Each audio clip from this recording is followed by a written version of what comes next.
तो आइए मित्रों, फिर आज देखा जाए अर्थालंकार। शब्दालंकार तो पढ़ा दिया गया आप लोगों को, अर्थालंकार। उसके पहले थोड़ा सा हम डिस्कस ये कर दें आप लोगों को कि समय कम बचा है, लोग घबराते हैं, परेशान होते हैं। यही वजह होती है कि कोई 2 नंबर से, कोई 4 नंबर से, कोई 5 नंबर से फेल जाता है। तो जो लोग भी ऐसे एकदम घबराएं, क्योंकि कारण है किसी भी परीक्षा में 70% मार्क आसान आते हैं।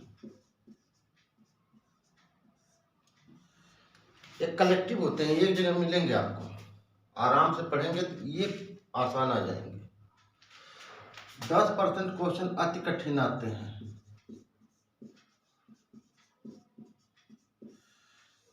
इनको पढ़िए ही मत, कोई जरूरत नहीं है इनको पढ़ने की। आ जाएगा तो आ जाएगा, नहीं आएगा तो नहीं आएगा। 20% क्वेश्चन ऐसे होते हैं कि जो कठिन होते हैं। तो पहले आप इतना तैयार करिए आसान वाला, उसके बाद फिर कठिन पे जाइए। और इसको तो छोड़ ही दीजिए, वो बात की प्रक्रिया है। इस प्रक्रिया में संधि, समास, तत्सम, तद्भव, अलंकार, इसके बाद रस आएगा और वर्ण। अगर इतना आपका तैयार है तो निश्चित रूप से आपको 25 नंबर से कम कोई भी बच्चा नहीं लाएगा जो हमारी वीडियो देख रहा है। अर्थालंकार के बहुत सारे भेद हैं। अर्थालंकार के जितने विद्वान आते हैं उतने भेद हैं, कोई एक भेद नहीं है। तो कितना कितना को आप रटेंगे? कोई आएगा एक नया बता देगा, कोई कहेगा ये तो विरोधाभास है, विरोधाभास, कोई कुछ भी कर देता है आकर के। लेकिन जो मान्यता प्राप्त अलंकार हैं अर्थालंकार में, उनको हम लोग देखते हैं जहां से क्वेश्चन पुटअप किया जाता है। तो सबसे पहले अर्थालंकार में आता है आपका उपमा अलंकार। उपमा अलंकार के 4 अंग हैं।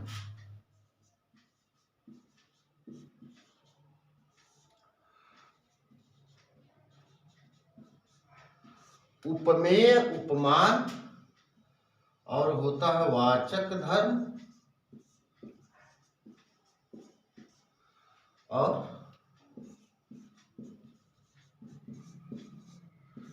साधारण धर्म। वाचक वाक्य या साधारण वाक्य भी से कहते हैं, शब्द कहते हैं, वाचक को शब्द या साधारण शब्द भी कहते हैं। तो इसको अगर हम देखते हैं उपमा अलंकार को, तो इसमें कुछ 4 पार्ट इसमें तुलना की जाती है, उपमा दी जाती है किसी को। जैसे सीता का मुख चंद्रमा के समान है, उसका मस्तक एवरेस्ट के समान ऊंचा हो गया। उपमा दी जाती है, तुलना की जाती है। इसमें हमेशा तुलना की जाएगी, ये उसके समान है। उपमेय उसको कहते हैं जिससे तुलना की जाती है। उपमान वो होता है जिसकी तुलना की जाती है। वाचक धर्म, जैसे वहां सा, समान, सम, अगर ये तीनों शब्द अगर आ जाए किसी भी कविता में, तो वहां जान लीजिए कि कौन सा अलंकार होगा, वहां उपमा अलंकार होगा। समान, सा और सम, ठीक है, ये तीनों है उपमा अलंकार। तो ये तो ठीक है, सीता का मुख चंद्रमा के समान है, लेकिन एक और आप देखिए, सागर सा गंभीर है।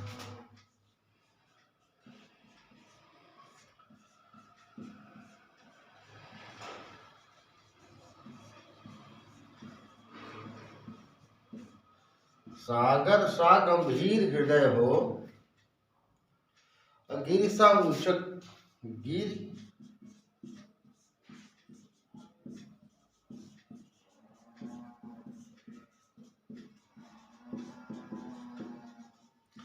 गिर सा ऊंचा हो मस्तक। यहां मिल गया सा, यहां कौन सा अलंकार होगा, यहां उपमा अलंकार होगा। उपमा अलंकार सबसे सामान्य अलंकार है, सबसे पहले नंबर पे आता भी है। और एक विद्वान ऐसे रहे हैं संस्कृत के कि जिनको उपमा अलंकार का देवता कहा जाता है। उपमा अलंकार का राजा कहा जाता है। कौन? सोचिए आप लोग, कौन ऐसे हैं कवि जिनको उपमा अलंकार का सम्राट कहा जाता है? वो है कालिदास। जितना प्रयोग इन्होंने उपमा अलंकार का जितने सुंदर शब्दों में किया है, और उपमा अलंकार के जितने भी ढेर सारे भेद हैं, सब कोई ऐसा भेद उपमा अलंकार का नहीं जो इनकी रचनाओं में नहीं मिलता है, इसीलिए इनको सम्राट कहा जाता है। ठीक है। अब देखिए, उपमा हो गया। उपमा के बाद फिर आ जाइए रूपक अलंकार। जैसे यहां कह दिया गया कि सीता का मुख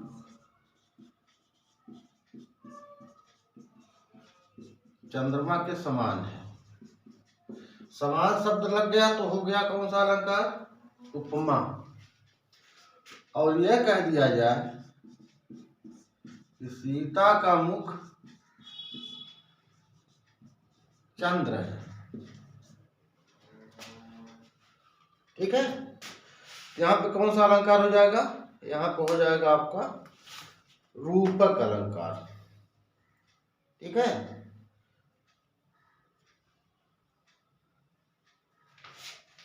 इसमें उपमेय और उपमान में कोई भेद नहीं रह जाता है। अब देखिए, आता है इसके बाद उत्प्रेक्षा अलंकार। उत्प्रेक्षा अलंकार की पहचान मन,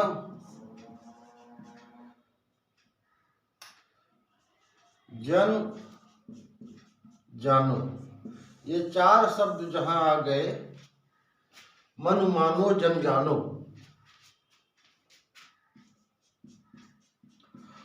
वहां हो जाएगा उत्प्रेक्षा अलंकार। कह दिया जाए कि सीता का मुख जानो चंद्रमा है। जनरली इसी भाषा का प्रयोग ज्यादा किया जाता है, जानो, मानो। ठीक है। यहाँ पे कौन सा अलंकार हो जाएगा आपका? उत्प्रेक्षा अलंकार हो जाएगा। उत्प्रेक्षा अलंकार का सबसे सामान्य तरीका है कि मन मानो जन जानो, जहां भी शब्द आ जाए। यहीं से तीन अलंकार ऐसे हैं जिसपे आपको विशेष ध्यान देना है, यहीं से पूछे जाते हैं और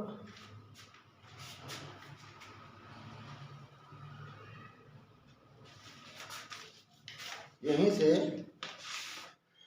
पूछे जाते हैं। और इसके बाद आता है, भ्रांतिमान भी लिखा गया है,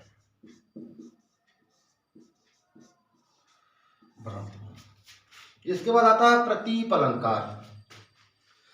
प्रतीप अलंकार जस्ट उपमा का उल्टा होता है।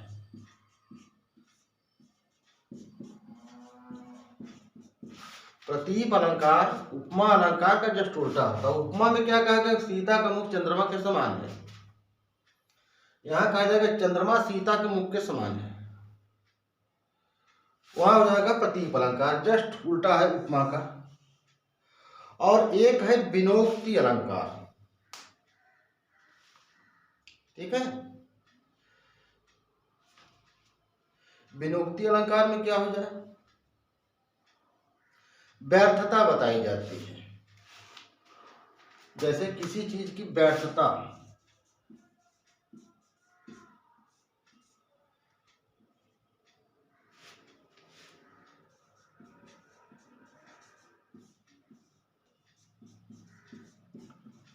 लेकिन ये भी हमारे काम की चीज नहीं है।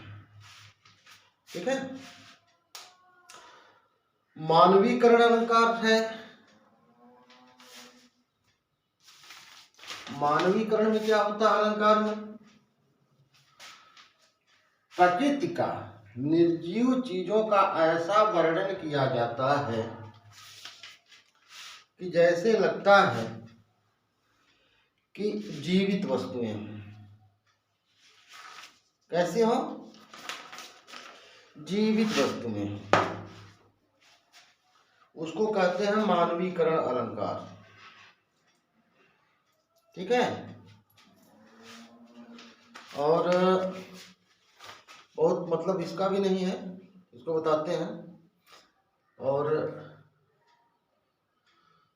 अन्योक्ति अलंकार, ये इंपॉर्टेंट है, इसको आप लोग इंपॉर्टेंट मान लीजिए।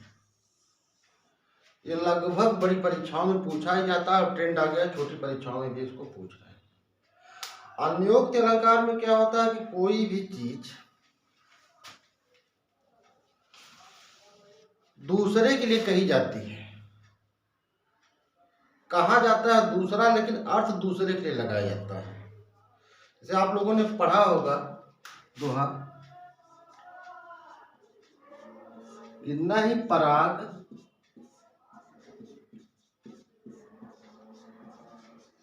न ही मधुर मधु, न ही प्रयाग पराग न ही मधुर मधु, और न ही विकास यही काल।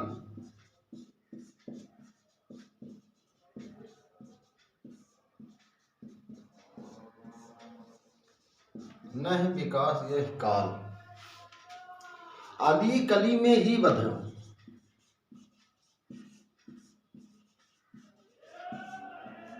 आदि कली में ही बधो,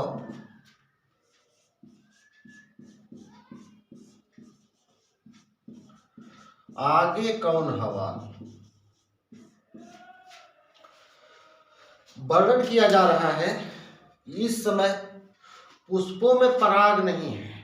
पराग कण जैसे आप लोग जानते होंगे, प्रजनन होता है, उसी से विकास होता है पुष्पों का, नई पीढ़ियां आती हैं।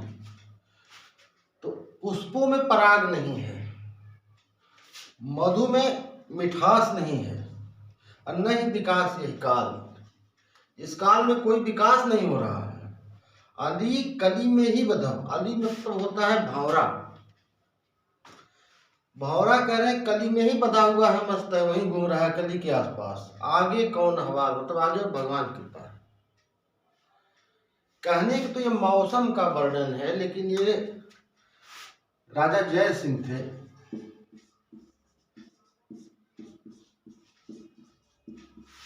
इनकी शादी हुई थी, पत्नी इनकी बहुत सुंदर थी, तो उसी में व्यस्त रह गए, पत्नी के पास ही हमेशा पड़े रहते थे। 3 महीने बीत जाने के बाद उनकी पत्नी ने ही ये चीज कही, उनकी पत्नी ने ही ये चीज कहा, कहीं चलिए आज टहल आते हैं बगीचे में। तो बगीचे में गई तो भंवरे को दिखा कर उन्होंने तो वही बात कही कि नहीं पराग, कहा तो उन्होंने जय सिंह को, और उनकी समझ में बात आ भी गई, और उसके बाद वो महान राजा भी बने हुआ रहा, ये अलग की चीज है। इसके बाद आता है विभावना अलंकार। ये हो गया आपका अन्योक्त, हो गया इंपॉर्टेंट, कहा जाएगा किसी और के लिए लेकिन रहेगा किसी और के लिए। विभावना में क्या होता है, विभावना अलंकार जैसे देखने से, ऐसे पढ़ने से लगता है कि विरोधाभास, हकीकत में विरोधाभास और विभावना लगभग एक ही अलंकार है। विभावना अलंकार में ऐसी चीजें कही जाती है, जैसे संभावना, 2 चीजें होती है, संभावना और उसका विलोम होता है विभावना। संभावना मतलब ये संभव है, अगर हम संभावना व्यक्त करते हैं तो इसका मतलब ये काम हो सकता है, और उसकी विभावना व्यक्त करते हैं तो ना ये काम हो ही नहीं सकता। तो जैसे कोई ऐसी बात कही जाए आपसे कि आपको सुनते ही पता चल जाए कि ना ये तो हो नहीं सकता, ये संभव नहीं, तो वहां पे विभावना अलंकार होता है। जैसे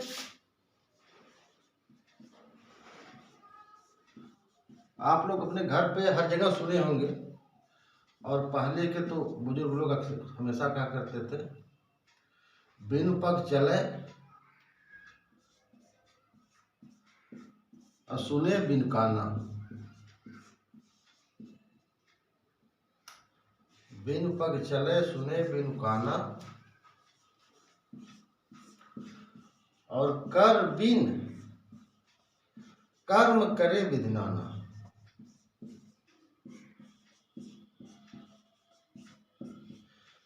यहाँ कहा गया है भगवान के बारे में कि उनके पास पैर नहीं है, लेकिन सबसे तेज चलते हैं। कान नहीं उनके पास लेकिन सब सुनते हैं। यहाँ पे जैसे हम लोग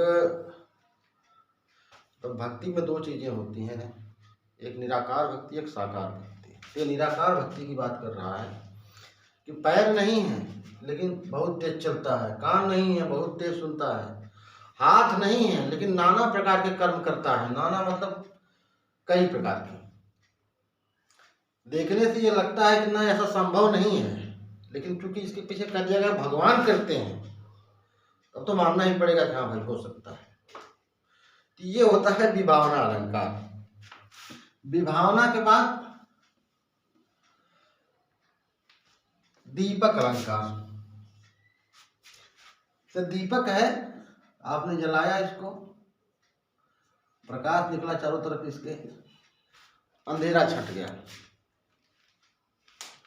जो हमको काम करना था, रात में अंधेरा तो पर्याप्त है, हर जगह है, लेकिन हमने कमरे में दीपक जलाया, अपना काम किया दीपक उजाले में और काम हो गया। सारी चीजें तो यथावत हैं, हमने दीपक ही तो जलाया है, अपना काम किया और हो गया।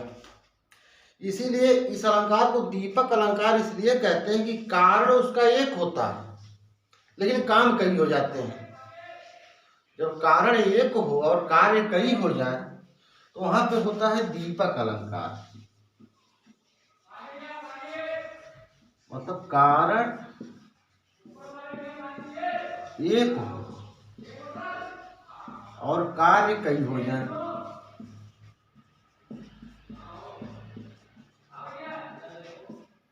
वहां पे होता है दीपक अलंकार। जब एक ही कारण, जैसे हमने बताया दीपक हमने कमरे में जलाया, खाना बनाए, खाए पिए, सब कुछ साफ सफाई किए, सारा काम हुआ, लेकिन कारण क्या उसका है? दीपक। इसका एक उदाहरण देता हूं तब समझ में आएगा ये चीज कि कैसे होता है।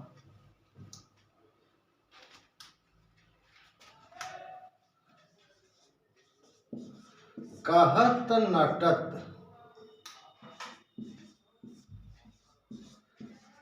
रीझत खिझत। कहत नटत रीझत खिझत अब मिलत खिलत लजियात।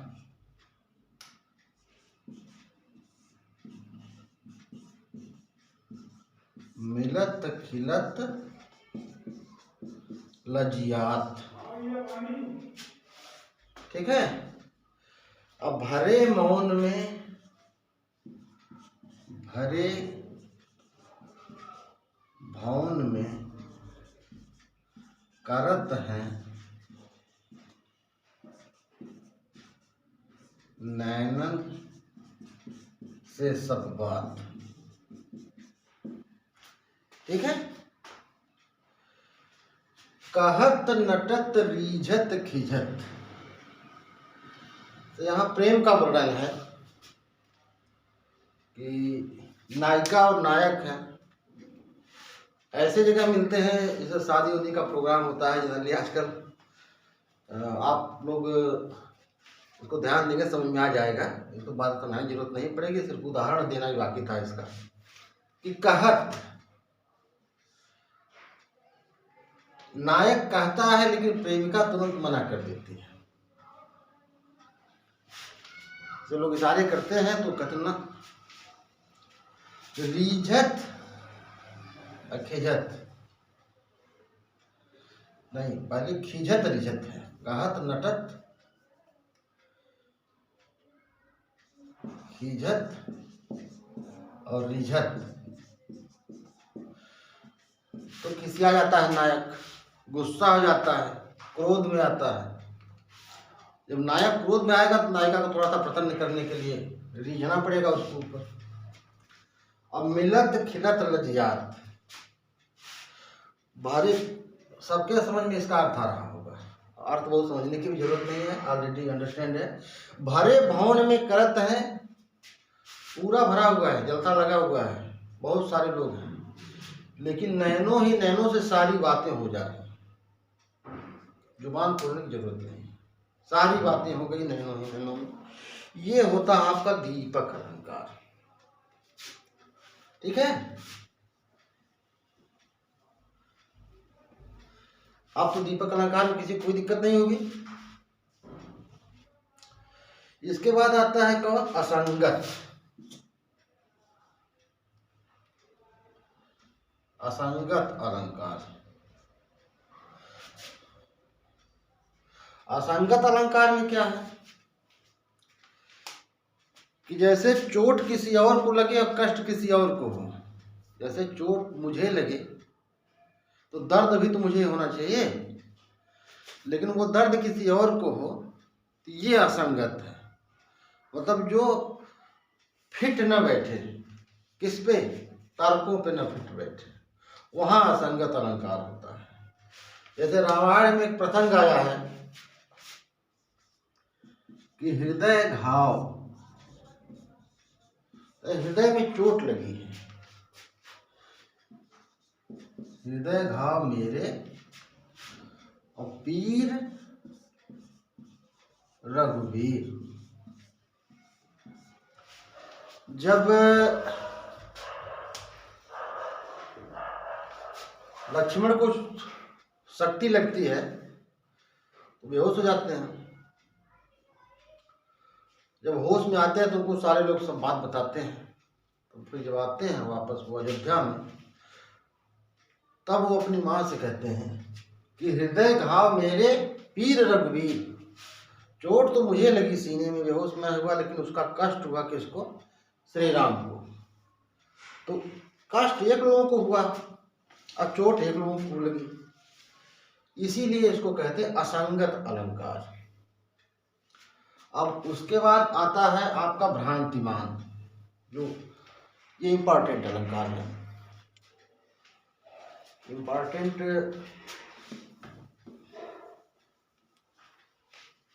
इसलिए है कि पूछा जाता है।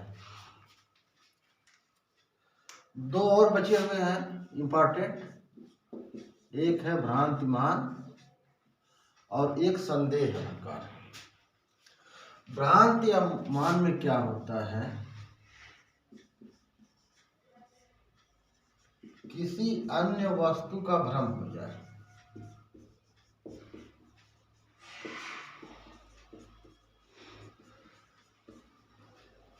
वहां पे क्या होता है? भ्रांतिमान। इसका एक उदाहरण लीजिए तब समझ में आएगा ज्यादा बढ़िया से। नाक का मोती,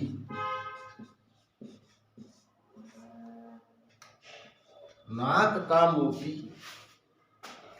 अधर की कांति से,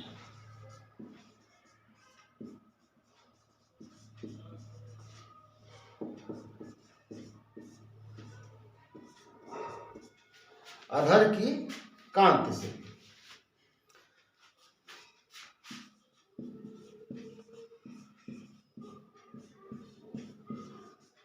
बीज दाढ़िम का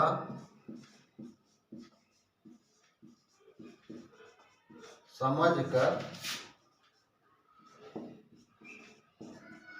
भ्रांति से,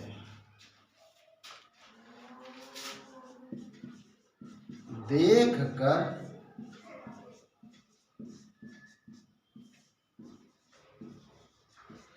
सहसा हुआ सुख मौन है।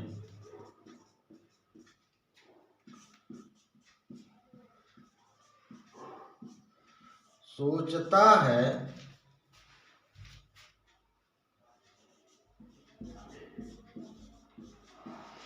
अन्य सुख यह कौन है। तो आप लोग थोड़ा सा हल्की हो गई है, शाम को करेंगे। नाक का मोती अधर की कांति से, बीज दाढ़िम का समझकर भ्रांति से, देख कर सहसा हुआ सुख मौन है, सोचता है अन्य सुख यह कौन है। ये प्रसंग है लक्ष्मण और उर्मिला का। लक्ष्मण की पत्नी थी उर्मिला, तो शादी विवाह हो गया है बेचारे का, तो वनवास मिल गया आते हैं। रामचंद्र जी के साथ वो भी चले गए। इधर उर्मिला के मन में शंका सता रही थी कि पता नहीं हमको याद भी होंगे हम कि भूल गए होंगे। जब वो आए लक्ष्मण वहां से लौट करके वनवास से, लंका को जीत करके, तो उर्मिला ने अपना पूरा श्रृंगार करके, और श्रृंगार तो बहुत पुराने जमाने से होता आ रहा है, जब सिंधु घाटी सभ्यता में चंदोदड़ों से बैंटी बॉक्स मिला है, तो नाक में मोती पहनी। मोती सफेद होता है जनरली, कहीं कहीं पे लोग बता देते हैं कि लाल मोती उन्होंने पहना था। लाल मोती नहीं होता, मोती सफेद होता है। नाक में सफेद मोती उन्होंने पहना था, और अधर की कांति से, नाक का मोती, अधर मतलब ओठ, ओठ उनके इतने लाल थे, अब वो काफी पेस्ट हुआ रहा होगा, इतने लाल थे कि काफी पेस्ट करके इतने लाल थे कि मोती भी लाल रंग का दिख रहा था। अधर की कांति से मोती जो है वो लाल रंग का दिखने लगा था। बीज दाड़िम मतलब होता अनार, बीज दाड़िम का समझकर भांति से, एक तोते की बात होती है, सुग्गा जिसको कहते हैं गांव की भाषा में। तोता बैठा हुआ है पिंजरे में, उर्मिला को देखता है तो कहता है, सोचता है नाक का मोती अधर की कांति से इतना लाल था कि बीज दाड़िम का समझकर भांति से, उसको लगा कि ये तो अनार का दाना है। लेकिन उर्मिला की नाक थोड़ी सी लंबी थी, इसलिए आज भी अगर किसी की नाक लंबी होती तो लोग कहते हैं तोते जैसी नाक है। तो नाक लंबी थी, वो सुख जो है, तोता है, देख कर सहसा हुआ सुख मौन है कि सोचता अन्य सुख दो, सोचता है कि कोई दूसरा सुख है, कोई दूसरा तोता है जो अनार के दाने को, अनार सबसे प्रिय होता है तोते का। अनार रख दीजिए कहीं, अगर तोता किसी के पास हो, अनार का दाना रख दीजिए, उसकी नज़र उससे नहीं हट सकती। तो सोचता है कि ये अनार का दाना कितना बढ़िया फर्स्ट क्लास है, बड़ा सा, लेकिन ये दूसरा सुख कण जो अपने मुंह में दबाए बैठा है, खा भी नहीं रहा तब से, केवल बैठा हुआ है। तो मतलब उसको भ्रम हो गया कि वो क्या है, मोती नहीं है, अनार का दाना। जैसे तुलसीदास को भ्रम हो गया था, सांप को रस्सी पकड़ के चढ़ गए थे। तो उदाहरण आप कहीं गद्य पत्र कहीं भी दे सकते हैं, उसका नहीं है, और उदाहरण अभी पूछा भी नहीं जाएगा। ये हो गया आपका भ्रांतिमान अलंकार, ये बड़ा खतरनाक अलंकार है भाई। और इसके बाद आता है फिर संदेह अलंकार।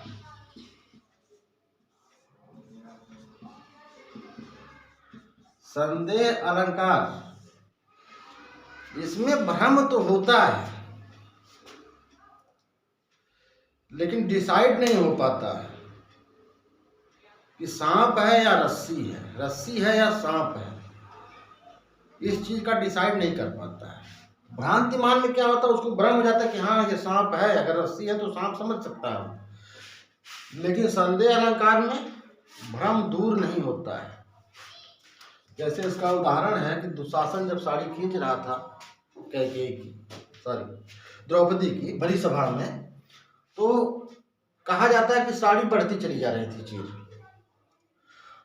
तो परेशान जब हो गया तभी उसने कहा कि सारी बीच नारी है,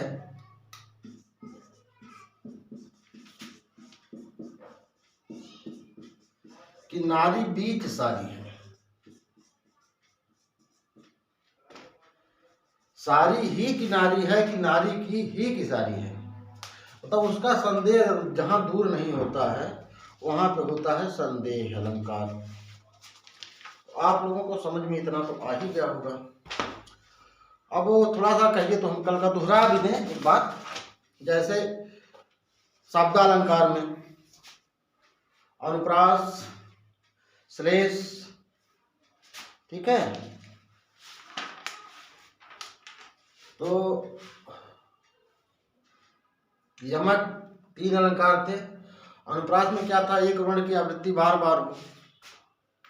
अनुप्रास में भी 3 अलंकार महत्वपूर्ण हमने बताया था, छेकानुप्रास, वृत्त्यानुप्रास और लाटानुप्रास।